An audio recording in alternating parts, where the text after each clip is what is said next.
नमस्कार. मी कॉम्रेड वैभव काका पवार, अखिल भारतीय किसान सभा जिल्हा कार्याध्यक्ष व भारतीय कम्युनिस्ट पक्ष पलूस तालुका सचिव या नात्यानं आज आम्ही पत्रकार परिषद घेत आहोत. तरी या ठिकाणी आमच्या पक्षाचा असा निर्णय झालेला आहे की आता जी जिल्हा परिषद आणि पंचायत समिती जे इलेक्शन लागलेलं आहे यामध्ये आम्ही या तालुक्यामधील सर्वच्या सर्व गट व सर्वच्या सर्व गण आम्ही पूर्ण ताकदीनिशी लढणार आहोतच. परंतु त्याचप्रमाणे ह्या प्रस्थापितांच्या विरुद्ध विस्थापित असे सर्व जे काय विस्थापित जे छोटे छोटे पक्ष आहेत ते आम्ही सर्वजण एकत्र येण्याचा सुद्धा आमचा प्रयत्न चालू आहे. आणि जरी तो नाही झाला तरीसुद्धा पलूस तालुक्यामधील सर्वच्या सर्व गट आणि सर्वच्या सर्व गण आम्ही स्वबळावरती आम्ही लढवणार आहोत. परंतु ह्या लढवण्यामागचं खरं कारण असं आहे की आम्ही सातत्यानं या ठिकाणी जनतेच्या हितासाठी लढत असतो, आंदोलन करत असतो. परंतु भारतीय कम्युनिस्ट पक्ष आत्तापर्यंत ह्या पलूस तालुक्यामध्ये फक्त कुंडल या गणाने या गटामध्येच लढत आला. परंतु ह्यावेळी आम्ही असा निर्णय घेतलेला आहे की पलूस तालुक्यामधील सर्व गण आणि गट लढवायचे. त्याचं कारण असं की जनतेला कोणी वालीच राहिलेला नाही असं आम्हाला दिसून येते.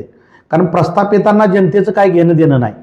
गोरगरीब सर्वसामान्य जनतेचं काय काम असतं, किरकोळ कामं असतात, परंतु तीसुद्धा कामं या प्रस्थापितांच्याकडून होत नाही. जनतेला असं भरकटून टाकलेलं आहे की त्यांना जनतेकडे बघायला वेळ नाही. जनतेची अनेक कामं असतात, कुणाला रस्त्याचे प्रॉब्लेम असतील, कुणाला पाण्याचे प्रॉब्लेम असतील, असे अनेक प्रॉब्लेम आहेत. तर ह्या प्रॉब्लेमसाठी सातत्यानं कोण रस्त्यावर उतरतं तर भारतीय कम्युनिस्ट पक्ष उतरतो. त्या भारतीय कम्युनिस्ट पक्षाच्या सर्व संघटना उतरतात. त्यामध्ये ग्रामपंचायत कामगार संघटना असेल, आशा वर्कर असेल, अंगणवाडी सेविका असतील, त्याबद्दल त्यानंतर MSEB फेडरेशन असेल, बांधकाम कामगार संघटना असतील, ह्या ज्या मजूर संघटना आहेत, आमची शेतकरी कामगार मजूर संघटना असेल, अखिल भारतीय किसान सभा असेल, ह्या संघटना ह्या कुणासाठी काम करतात तर जनतेसाठी काम करतात. मग आज तीच कामं आणि त्याच कामासाठी जर संघर्ष करून जर आपल्याला ह्या जनतेसाठी संघर्ष करावा लागत असेल तर या जनतेसाठी या सत्तेमध्ये जाणंही तितकंच गरजेचं आहे. जर आपल्याला दुसऱ्याबरोबर संघर्ष करून मागावं लागत असेल तर संघर्ष करण्यापेक्षा या सत्तेमध्ये जर ह्याच गरजू कामगारांचीच लोक त्या सत्तेमध्ये गेली तर आपल्याला कुणास बरोबर भांडायची वेळ येणार नाही ही आम्ही ग्वाही देतो. आणि आम्ही ही इलेक्शन या सर्व जनतेसाठी आम्ही लढवतोय. अगदी कुंडल गटातून मी स्वतः वेळाकनिश या चिन्हावरती इलेक्शन लढवत आहे. परंतु ते लढवत असताना मी काय डायरेक्ट हे इलेक्शन लढवत नसून त्या ठिकाणी मी ऊस दराचं आंदोलन असेल, त्याचबरोबर पिण्याच्या पाण्याचा प्रश्न असेल, शेतकऱ्यांच्या पाण्याचा प्रश्न असेल, त्यांच्या पाणीपट्टीचा प्रश्न असेल, वीज कनेक्शन असतील, लोकांच्या घरकुलांचे प्रश्न असतील, असे अनेक प्रश्न मी त्या ठिकाणी सोडवलेले आहेत.